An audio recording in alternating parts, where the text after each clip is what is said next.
Hi everybody, welcome to A Course in Miracles Applied. Today's topic is called Heaven is the Decision I Must Make.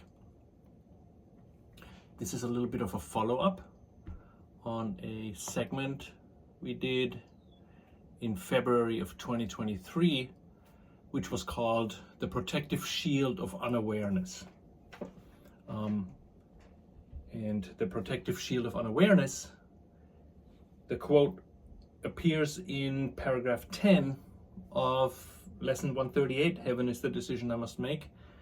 And we will be concentrating on basically paragraph 7, 8, 9, and then kind of 10. We'll touch on 10.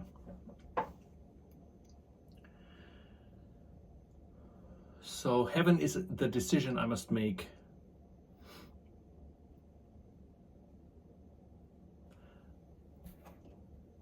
It's interesting that Jesus doesn't say heaven is a decision I must make, right? It's heaven is the decision I must make. It seems like it is the decision I must make. And in this lesson, he talks about the many different choices. In paragraph 4, for example, he says, you need to be reminded that you think 1,000 choices are confronting you when there's really only one to make, right? We seem to be confronted by 1,000 or with 1,000 choices every day, with regard to what we get for groceries, or should we stay in this job or leave this job, or what should we do about our car or our car payments, or whatever it is, right? There's many choices. And Jesus says not to deny this experience in this world, to make those choices as good as we can, right? But behind all those choices is a major choice that eventually we need to make. And that is the choice for heaven. I remember when I started out with this course and I came to this lesson, heaven is the decision I must make, it kind of felt empowering that I have this choice that I can make and that I can actually make it. And we work, I think we work with this material as best as we can. I realized much later on that this decision for heaven is not only not an easy decision, but I believe the further along we come with the course, the more we realize how impossible it seems to make this decision, because we don't even know what heaven is, right? We have some kind of a vague definition for it, but the course makes it very clear that heaven, oneness, the oneness of love and God, and all those level 1 terms in the course that can talked about within level 1, would be the unchangeable, eternal state of mind that is in the realm of truth. And oneness cannot be divided. Love does not change. God is eternal, and heaven is an awareness of something completely different than what we know it is, right?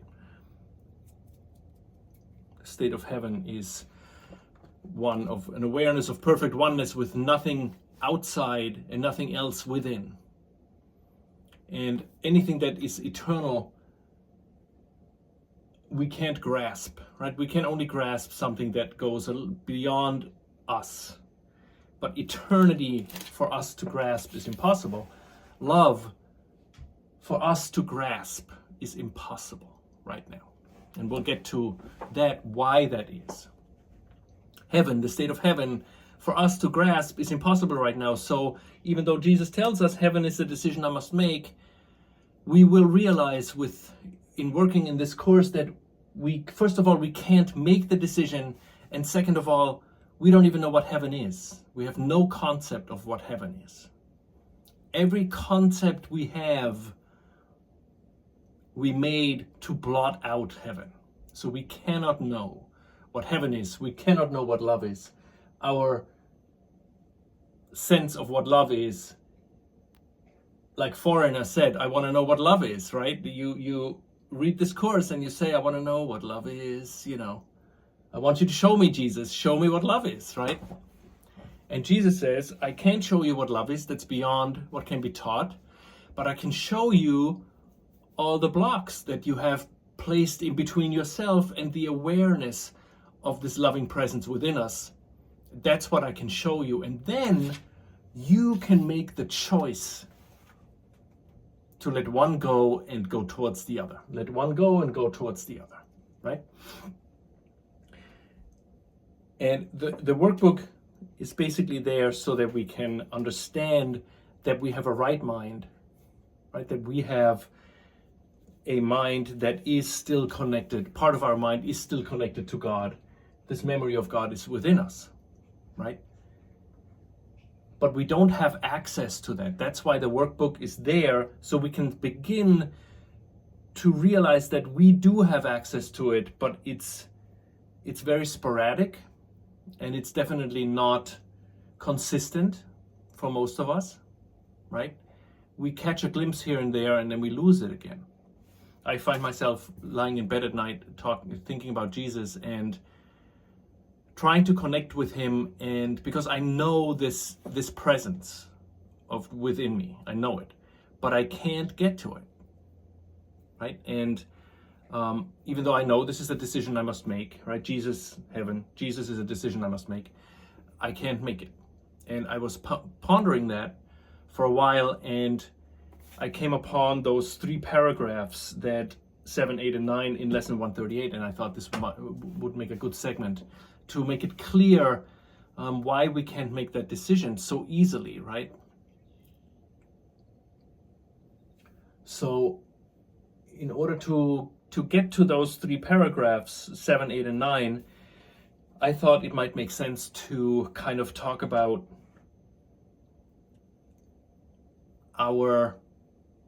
where that decision-making point is in our mind, right? From which of those points here on the ladder can we make the decision for the Holy Spirit? And this is really interesting because we think, as I said before, we think we can make a decision right now for Jesus. And I said that in another segment about our decision-making capability, to get back that decision-making capability. And this is also kind of a sequel to that. So we have here our blue dot that Ken calls the blue dot. I call it the blue rectangle because Ken has trademarked the blue dot. I don't think he did, but anyway. So the decision maker is at this point, there's the tiny mad idea, right, that says separation. What if separation is possible? What if there's more than God? And the decision maker for 1 millisecond, 1 instant that has since then repeated itself over and over for, if we're in time, for millions of years. The decision maker decides for the ego, right? The decision maker decides for the ego that says, or that is the personification, manifestation of this thought of separation. So the ego says, what if there's more than God? If there's more than the oneness of heaven? What is more? What if if there's more than the love, the all-encompassing love of God? And in that moment, the ego was born, quote unquote, born, right? We're talking about illusions here, but we believe it so deeply that Jesus says, listen, let's just work on what we believe, and I'll lead you out of that belief. But we first must go into the belief and make sure you know how much you believe this, right? In the laws of chaos, Jesus says, my brother, you do believe it. You do believe those laws of chaos. You do believe this thought system with every fiber of your being, right? And I'm here Jesus says, to tell you and to explain to you all the outcomes, all the expressions of that one belief in the separation, right? So we believe this, the ego that says you have separated from God. Not only is it a thought, it's actually a reality. And the problem is this choice to believe in separation has shattered the oneness of heaven, because if you are separate, oneness cannot exist, right? The ego's goal at this point, as we've said many times before, is for us not to go back to this point. That is the number one, the only goal the ego has, is for us never to go back to this point right here in our mind where we can choose the Holy Spirit, who says there is no separation, right? We can't separate from God, from oneness. Because oneness is eternal, unchangeable, so how can you change it? You can't leave it. It's everywhere.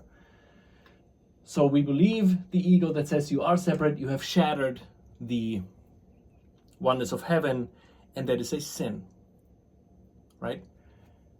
And this sin follows this experience of guilt that is beyond anything we can comprehend here in this body. And thank God we can't, right? We can touch on it here and there. So this guilt, you have to realize that the capability of making a decision for heaven, let's stay with heaven because this is the lesson, right? The capability to decide for heaven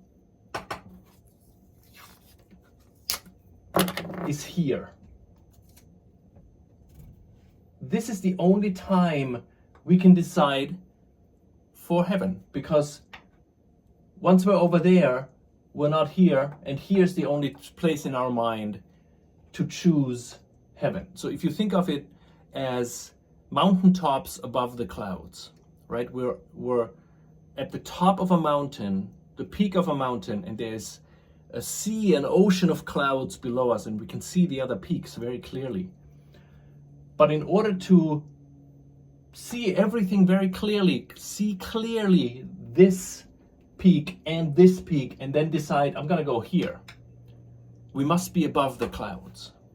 We can't be in the clouds to see the whole, to see everything, right? Only from the top of the hill, from the top of the mountain, can we see everything. Once we're below the clouds, we see nothing. We see fog, and we see shadows and images of things that aren't there, but we believe they are there until we go through the clouds to the top, and then we can see the whole vista. And Jesus talks about the vista, right? That awaits us when we, at the end of our forgiveness process. And those are only hints of what the real thing is up here, right? So heaven, that Jesus says, heaven is a decision I must make. It is far beyond our grasp with regard to the vastness of what it is. We have no clue what it is, right? And I think it is very helpful to tell ourselves and to realize I have no clue whatsoever what heaven is, what that decision entails to decide for heaven. It's the healthiest thing we can do, is to say, Jesus, I want to do your lesson. Heaven is a decision I must make. I have no clue what it is. Please, please, please tell me. And Jesus says, okay, let's examine what is in between you and the awareness of that oneness of heaven. Let's examine that, right? As the introduction says, this is A Course in Miracles, please take notes, blah, blah, blah. Actually, just look at my book. This course is not here to teach the meaning of love, because this is beyond what can be taught. It does not aim at teaching the meaning of love, for that is beyond what can be taught. It does aim, however, at removing the blocks to the awareness of love's presence, which is your natural inheritance. The awareness of love's presence, that's heaven. right? So Jesus says, I will show you everything that you put in between you and your awareness of love's presence within you. That I can do. I cannot tell you what love is. And he tells us why. He says, I cannot tell you what this will be like, for your heart is not ready. Our heart is not ready. And we're going to get to why it's not ready. It's not ready because we are right now, at this very moment, caught in this maelstrom of guilt within our mind, right? The thought that we had destroyed heaven, the oneness of love, our home, everything that we love, every one that we love, this oneness that we love so much that is our home, we believe we destroyed it, right? So this guilt is unmanageable, completely unmanageable. And we've said that many times because I still believe it. The guilt, the belief in guilt has driven you insane, right? Jesus says. So this guilt leads to, we attack God. We say, I can't deal with this guilt, I give it to you. So all our murderous thoughts about God, that we destroyed this, we give to God. Now we're afraid of him, right? We are absolutely terrified of truth. This is completely gone. This is completely gone. We are now in a fear-ridden state. And if you can think back on moments when you were totally stressed out, it is very hard to have a clear thought when you're completely stressed out, right? That's why military or police or people train so much so that if the stress comes, the muscle memories kicks in and you do what you're trained to do, because this fear takes over and blots out all those creative thoughts. We can't be creative when we're afraid, right? We all know that, right? So take this fear times 100 and times 100, then we have a hint of what this fear is. This fear of this raging, avenging God that we believe will take back the life that we stole from him, right? And that is our mind, right? This is this battlefield in our mind. Now, our decision-making capabilities at this point are 0 to 0.1%, right? Because we are not only the guilt, we have gotten rid of the guilt, thank God, we give it unto God, but now we're so terrified that God will take back the life that we think we stole from him, this attack on God we think is real. We are now here, down a couple of rungs of the ladder, right? There's no way we can make a decision to go over there right now.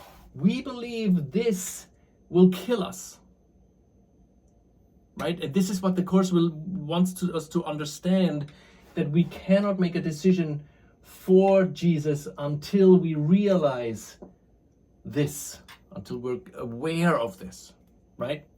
So we're in this fear-ridden state. This is gone, this is gone. We're completely alone, and we ask the ego, what shall I do? And the ego says, in accords with its own premise,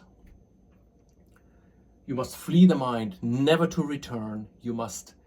We make a world together, and you can identify with a body and a situation, and down here, identified with it 100%, and you will be safe from this. You will be safe from the attack on God if you're in the world. And we did that last time. Identification is salvation. For us, the identification with the world is our salvation. We can't just say, no, I'm going to decide for heaven now. Right? Because down here, where we are now here, at the lowest of the low, right? I don't know if this is nope. Lower than the stones upon the ground. So it says in the Forgiving Dream, chapter 29, section 9, it says, what happened to the Holy Son of God that this could be his wish, to let himself fall lower than the stones upon the ground and look to idols that they raise him up, right? Lower than the stones upon the ground. We are now here at the end of the ladder. We are no longer a decision maker, right? We are a body with a name and a life, quote unquote, in a world in a mindless state. And the mindless state means our state of mind is subject to the outside world. If we're perfectly honest, we can say that our state of mind is 99% dependent on the outside world. If the stock market crashes, if I get sick, if somebody walks in with a gun, right? If fire breaks out, if I get ill, my identification with the body is 99.9%. And that is because I believe that is our salvation. That is my salvation, to be down here, right? As far away from truth as possible, right? The ego's goal, obviously, is for us to be down here, because down here means we are not here and can make this decision for heaven that I must make. I cannot make this decision from here. If it would be possible, I would do it. Why don't I do it, right? We're down here, we're identified with the body in this bottom rung of the ladder. And then we read workbook lesson 138 that says heaven is the decision I must make. And we go through it, and we read it, and we kind of understand a little bit of what he says. We understand that there's only one decision we can really make, not 1,000 choices, and that truth cannot be learned. It's something that only can be recognized, and all this.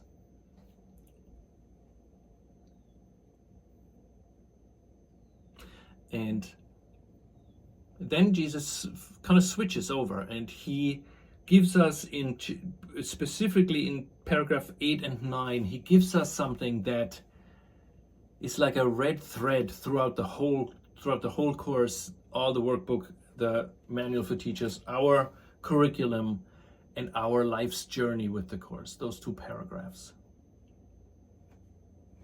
Because this makes it very, very clear what the purpose of the course is. It's so crystal clear. So in chapter 8, he talks about, I'm going to read the sentence and then I'll get back. So he says, these mad beliefs can gain unconscious hold of great intensity. The mad beliefs is the belief that basically has its seedling in our belief in sin and guilt, the attack on God, and this fear of God, right? And from those beliefs, sin, guilt, and fear, what Ken always talked about, that is the foundation of the ego thought system, and that is basically the seedling from which all of our thoughts spring. All of our thoughts that are not here come from sin, the belief in sin, guilt, and fear. They come in pleasant forms, they come in ugly and disturbing forms, but they all have the same source, which is this belief in sin, guilt, and fear. And those beliefs, Jesus says, can gain unconscious hold of great intensity and grip the mind with terror and anxiety so strong that it will not relinquish its ideas about its own protection, right? The mind will not relinquish its ideas of its own protection. The mind's idea of protection is identification, is salvation, right? Identifying with the world is my salvation, the mind thinks. And the mind will not give that up. It's very clear, right? The anxiety and terror is so strong that it will not relinquish its ideas about its own protection. And then we try to say, no, I'm not afraid of this. I'm afraid of a spider. I'm afraid of cancer, of course. I'm afraid that my loved one dies. I'm afraid of the economy collapsing. I'm afraid of a war. I'm afraid that somebody dies, right? Or whatever it is, right? We're trying to move this fear away from what it's actually from and say we're afraid of something in the world, which makes us go back here, because down here we are the victim of the world. We are, right? Our state of mind is dependent on what things happen in the world or if they don't happen in the world. So we try to kind of not go there. We try to keep it down here, which is the ego's goal, right? Because the ego wants us to be down here so we can't be up here. And it's our goal because we believe our safety lies in this identification with this world down there. And Jesus says, these mad beliefs here, right, can gain unconscious hold of great intensity and grip the mind with terror and anxiety so strong that it will not relinquish its ideas about its own protection. So we don't want to let go of our defenses, right? We say to Jesus, no. Let me tell you, I'm not even identified with the world or the body. I'm fine, right? That is how we do not relinquish our ideas about our own protection. We don't even know how much we defend this, how much we protect this by not looking at it. Right? We're only aware of this. We don't know that it is fear, that it is guilt that has driven us down here into this world. We think it just happened, right? My parents had a nice night and here I am in this world. I had no idea how I got here. I'm not responsible for it. And I can just, try to get by, right?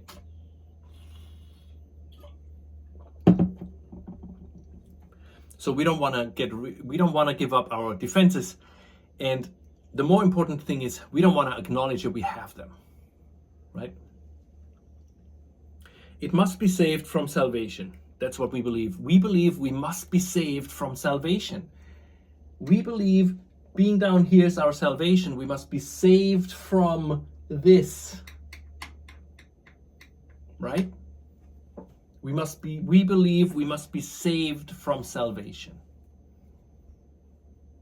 How can we make a decision for heaven if we believe we must be saved from heaven? It must be saved from salvation. It must be threatened to be safe, right? The ego threatens us. God will kill you. We go into the world and magically armor us against the truth. We magically think that by identifying with this, because we can't be here, we're not here, right? We're in a movie theater watching a movie that is called My Life, and we're identified 100%, 99.9% with this one character. We don't know what's going on in the movie theater at all. We're so identified with it, right? And if you think about it, the identification with a movie character is with visually and through sound, right? Audio and visual. Those are two components. Now imagine those two components plus feel, touch, smell, taste. How complete this identification is. If we taste chili peppers on our tongue, we think this is real, right? If we bite into a jalapeno pepper, oh my God, right? It's a ghost pepper, ugh, right? And we think this is 100% real because the five senses were made to make this identification with the body 100% foolproof so that we can never go back up here to make the decision for the Holy Spirit.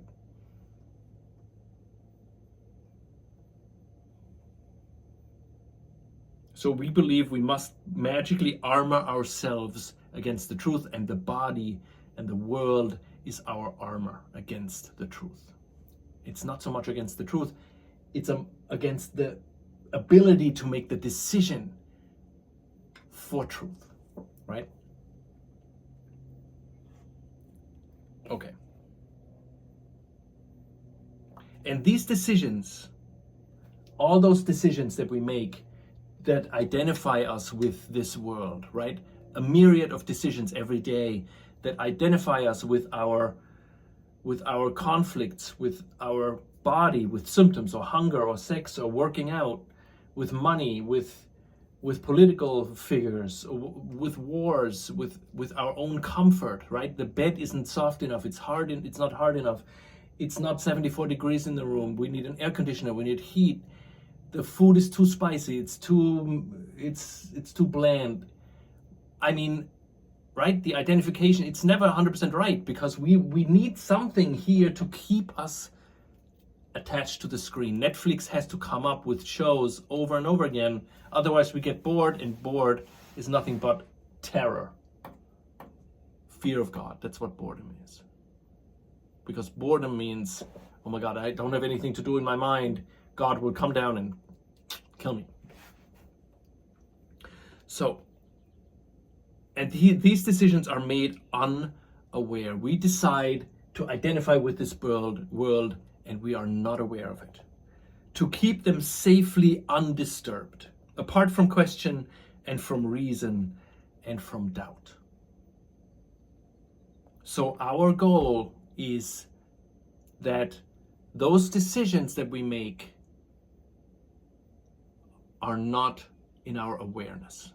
We're not aware that we're actively identifying with the world through all those problems we have, right? We talked about the purpose of problems on this channel, right? We're actively making the world into something that is heavy and hard and something to overcome, so that our identification with it will not lessen, right? All these decisions are made unaware, to keep them safely undisturbed, apart from question and from reason and from doubt. Now, this is lesson 138. You might remember lesson 136. Sickness is a defense against the truth. So this was the original, and then 138 is a little bit of a follow-up to that. And he says, defenses are not unintentional, nor are they made without awareness. They are secret magic wands you wave when truth appears to threaten what you would believe. They seem to be unconscious, but because of the rapidity with which you choose to use them, in that second even less in which the choice is made, you recognize exactly what you would attempt to do and then proceed to think that it is done. We forget that we made a choice. We forget that we made a choice to identify with a problem that we have. And we now believe the problem is making us focus on it. There was first a decision. The decision says identification is salvation. I need to get into this problem so I'm safe from my mind. Right? And then I forget that I made this decision. So, and these decisions are made unaware, back to lesson 138, to keep them safely undisturbed, apart from question and from reason and from doubt. So if I'm unaware that I made a decision for the ego, I cannot doubt it, I cannot reason with it, and I cannot question it. And that is the goal of the ego, for me never to question this. Never to question this decision for the ego, right?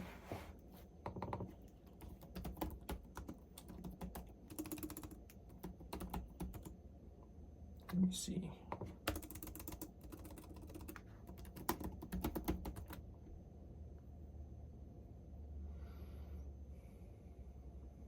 Chapter 19, in the fourth obstacle to peace, it says, and now you stand in terror before what you swore never to look upon. Your eyes look down, remembering your promise to your friends, right? The promise to my friends is that I forget all this. I'm only down here, where I cannot make a decision for heaven. I can't, because I am completely preoccupied. I don't even know who is the one that would make the decision for heaven. Never mind what heaven is, and never mind what the thing is I'm deciding against. I have no idea that in order to make a decision for this, I have to make a decision against this. That's what Ken always talked about, the not know. Right? In order to make a decision for this, I have to make a decision to say no to this, to the negation of heaven. And then I always talk about a little bit about this little add-on. So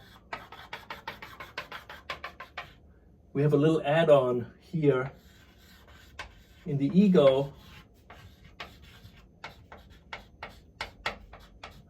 and this is the pseudo Holy Spirit, right? The pseudo Holy Spirit is because the ego, so the ego's goal obviously is not to get us up here, right? Once we start with the course and we realize what's going on, we will be pushing our way back up the ladder. It's going to be 2 steps forward, 1 step back, 5 steps back. It's going to be a tough, rough, and kind of challenging journey, but we want to go back there. Part of us wants to go back there, right? Now, the ego can't let us go back up here, but the ego also recognizes we want the presence of Jesus because we feel this longing, this we can't even put a word to it, this longing for our home. And then the ego gives us a little bit of a corner. I talk about that a couple of times. The corner of the Holy Spirit within the ego, right? It's like a mirror image of a mirror that is, it has the name Holy Spirit, but it's not this. This is the memory of God. This is the one that deals with this, right? It gives us a better body. It gives us a better loving relationships, right? It gives us a better work. It gives us a better place where we live, right? Where it's nicer, right? So we have a little bit of a Holy Spirit corner in the ego because we're asking for it. We said, I want to go home, right? And the ego says, okay, I'll help you. And it gives you this. It gives us God. It gives us the Bible. It gives us prayer. It gives us things. But the goal of the ego is for us to never go up here to actually make a choice for heaven. So it would never let us look at itself.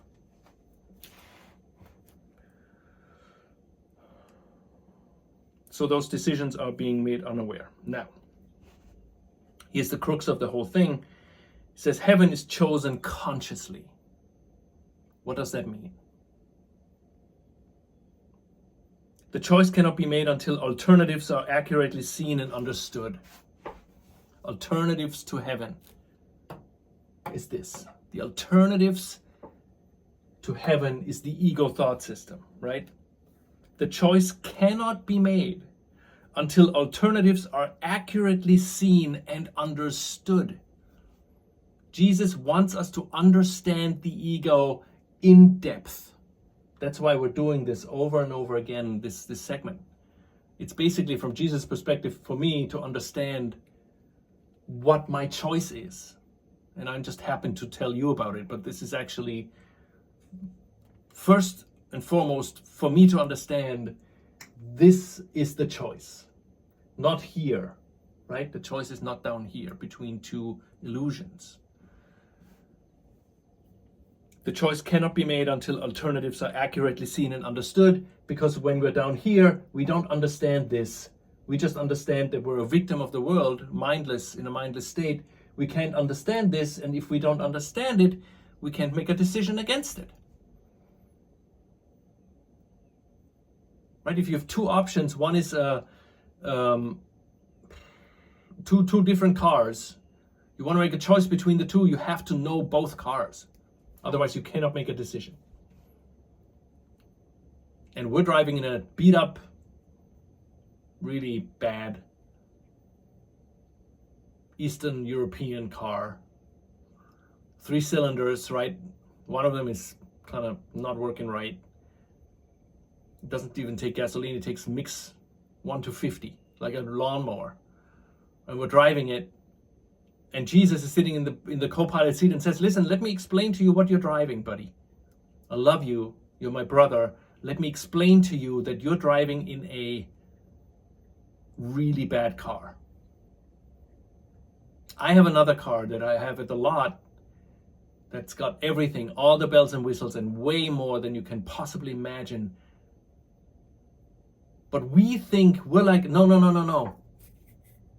I love my car, you know. It brings me from A to B. I love it. Right? We love this. We love this thought system because we believe this is our salvation. We will not dismiss it until the choice cannot be made. We cannot dismiss it until alternatives are accurately seen and understood. We have to understand this thought system before we can make a decision against it. And now comes the crux of this whole thing. All that is veiled in shadows must be raised to understanding, to be judged again, this time with heaven's help. All that is veiled in shadows must be raised to understanding, to be judged again, this time with heaven's help. So what is in shadows, what is veiled, is all of this that is veiled, right? We dropped a veil across it. It's in the shadows, it's in the clouds. That's why Jesus talks about clouds, the clouds of guilt. It is inaccessible. We can't see it until we look very closely. So all this needs to be raised from the shadows to be judged again, because we judged it once. We judged it once, and it was overwhelming. We did the attack on God. We were utterly afraid, and there was no reason, right? We were just like, and we ended up here. Now we go back up. We look at all this time with heaven's help. That's why the Course says, look at the problem with Jesus or the Holy Spirit. That is the heaven's help. Because if we look with Jesus at the ego thought system, we ask him for help. We talk to him about all this here. We tell him all the times we do not love our brother, which is every time. We do not tell Jesus, I love my brother. Oh, I love this person so much. Right? He says, I can't work with that. Give me some juicy details of how you hate them. Then I can help you. Because that means exactly what Jesus says. All that is veiled in shadows must be raised to understanding. We must understand the ego thought system. To be judged again, this time with heaven's help, this time with Jesus next to us. If we bring all of this in our lives to him, we will slowly but surely start to realize or get a sense of this. But this one we have to let go. This fake Holy Spirit, we have to let go. And this is the time of the dark night of the soul, when we realize we just do the work here. We look at the ego and we can't really get out of it. We can't really get in touch with this because we're so deep in here, right? This is when we believe this is not working. But this is actually really working, right? We are lifting the shadows. We're lifting everything that is veiled in shadows. All of our unconscious guilt comes to the surface, to be judged again, this time with heaven's help. And all mistakes in judgment that the mind had made before are open to correction, as the truth dismisses them as causeless. All the mistakes in judgment that the mind has made, this is a mistake in judgment. This is a mistake in judgment. All this is a mistake in judgment. We judged the tiny mad idea to be real, then we judged the sin to be real, the guilt to be real. We attack God, we judged that to be real. We are terribly afraid, we judge that to be real, and then we make the world and we judge that to be real, and we judge that we are now dependent on the world, and we judge that as real. And Jesus says, and all mistakes and judgments that the mind had made before are open to correction. Once we lift this out of the fog, everything we lift out of the fog is now open to correction. It is not open to correction if we don't know it's there. We can't make a blank statement and say, Holy Spirit, take the ego away from me, please. He says, I would, but you're identified with the ego, and I can't take you away. So you have to loosen your identification from the ego, and then I will take it away. I promise you. But while we hold on to it with every fiber of our being, he cannot take it away because we will not let it go. We must realize how much we hold on to it, how painful it is to hold on to it, how utterly miserable we are in this thought system, right? And then we can finally make a decision for this one.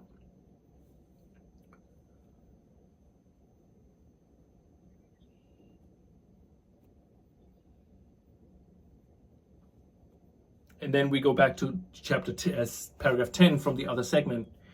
The conscious choice of heaven is as sure as is the ending of the fear of hell when it is raised from its protective shield of unawareness and is brought to light. The protective shield of unawareness is when we're here and have completely forgotten all of this up here. Completely forgotten. And because we have forgotten all this, we cannot go here and make this choice here. The only choice we can make right now is say, Jesus, please look at this with me. Under the circumstances, that's the best we can do. That, together with the miracle, right? The miracle restores to cause its function of causation. The miracle brings us in one fell swoop sometimes right here. And we're all of a sudden free. Like, wow, what happened? Right? The miracle brings us back to the decision-making point. That does not, the miracle is not permanent. The miracle brings us up here. We can have a breath of fresh air. We can see this choice. Oh, I have another choice, right? And then we have to go back. We're going back down. And then it's about unveiling this thought system here in our lives, right? That's really the focus of the course. When it is raised from its protective shield of unawareness and is brought to light, who can decide between the clearly seen and the unrecognized? We cannot make a decision if we don't recognize what it is, first of all, what we're trying to decide against, and second of all, what we're going towards. We have no clue of both. We know within the ego, we like, oh, I can decide for Jesus, right? Here, the pseudo Jesus, the pseudo Holy Spirit. We can make this choice, like, okay, I can decide for Jesus, right? But do we feel the peace of love that includes everybody, that is completely inclusive with everything and everyone in every situation that we're in, 100% all the time? No. Right? To be honest with ourselves, we have to realize we spent 99.99% here and 0.001% over here. And Jesus says, if you look at this with me, this will increase automatically. The moment we talk to say, Jesus, please look at this with me, I'm trying to avoid this person at work. And then he goes through the things with us. He says, okay, the reason why you're avoiding this is because you gave this person your guilt. You're not avoiding the person, you're avoiding the guilt that you gave to this person. And this guilt comes from your belief that you're guilty. Let me tell you that you cannot be guilty because you cannot separate from the love of God. And that's what happens each time we ask Jesus for help.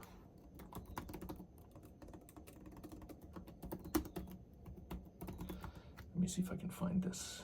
Yes, here it is. Jesus says, each instant that we spend together will teach you that this goal is possible and will strengthen your desire to reach it.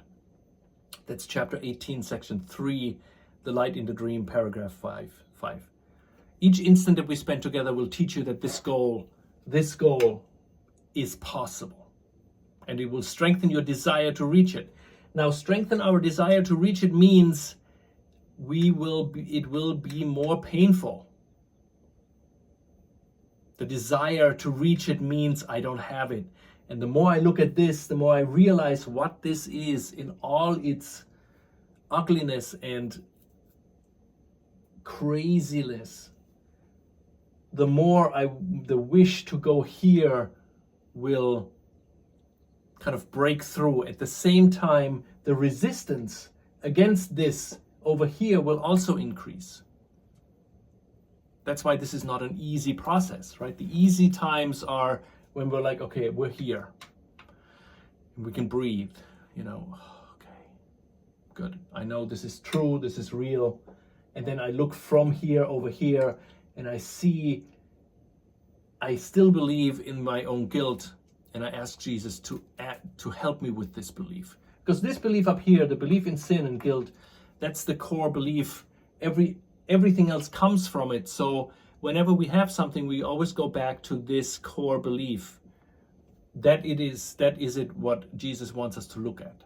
In every situation that we have, we can trace it back to this. Whenever we're down here, we can trace it back to our belief in sin and guilt.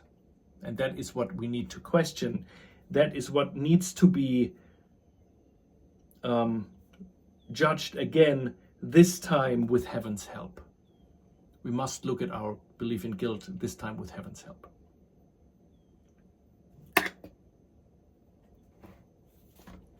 All right, so this is basically those 3 paragraphs. And one more thing that comes with that is, and we touched on it, is that when Jesus talks about healing in the Course, what does he really mean with it, right? In the beginning, healing is relationships and all this stuff, healing of the mind and whatever. But what is it? In this context, what is it? What is healing? And healing really is to know this thought system and also know this thought system, and then have both in front of us and realizing, if this one is true, this cannot be true. And this is an experience. This is not an intellectual exercise. This is an experience that if this is true, this is gone. The moment I'm here, this is completely gone. And I know that I'm close to home when I'm here, right? So healing in the Course really is looking at all of this, which is a painful process, unfortunately, to realize what it is we believe in so strongly, and then compare it with what Jesus tells us, right? And then we can make a choice between the two. And one way of doing this is really, and it's the simplest of simple things, it's reading the Course. We don't really need a channel. We don't need a channel. We don't need a teacher. We need nothing. What we need is to read the Course, even though we might not understand what he says. We read it. The reading of it will start this process. What we're doing here in this channel, or other teachers or anybody else does, is basically just explain this a little bit more. Right? But it's all in here. And we will get to understanding it. Our not understanding is one of the defenses against this. It is a purposive tool not to understand, so that we don't come back up here to make this choice. It's just one of the many, many items that we have to look at with Jesus, right? Because this is our language. Jesus says, this is your language. Because it's written with love, by love, right? An expression of love for us. And in reading it, we get actually glimpses of this, that we then, though, have to apply and look at what Jesus talks about in the ego thought system, when he talks about the ego thought system. And then we have both, right? We can make a conscious choice. And when Jesus says heaven is a conscious choice, that's really what he leads us to. The conscious choice of heaven is as sure as is the ending of the fear of hell when it is raised from its protective shield of unawareness and brought to light. The conscious choice of heaven. So when he says heaven is the decision I must make, and then he explains how this works, right? If I want to decide for heaven, I first must raise this from the shadows. I must raise this from the shadows, from the unconscious, from this double shield of oblivion, from this protective shield of unawareness, into awareness. And then I can look at it with Jesus. And that is the healing of the Course.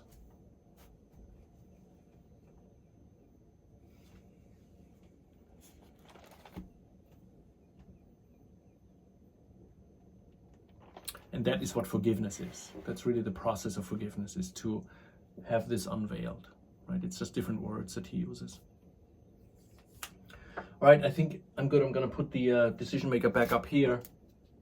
And once the decision maker is up here, there's no more decision. Because the attraction of love, the attraction of God, then is no longer opposed by the attraction of guilt. And we will automatically make a decision for the Holy Spirit.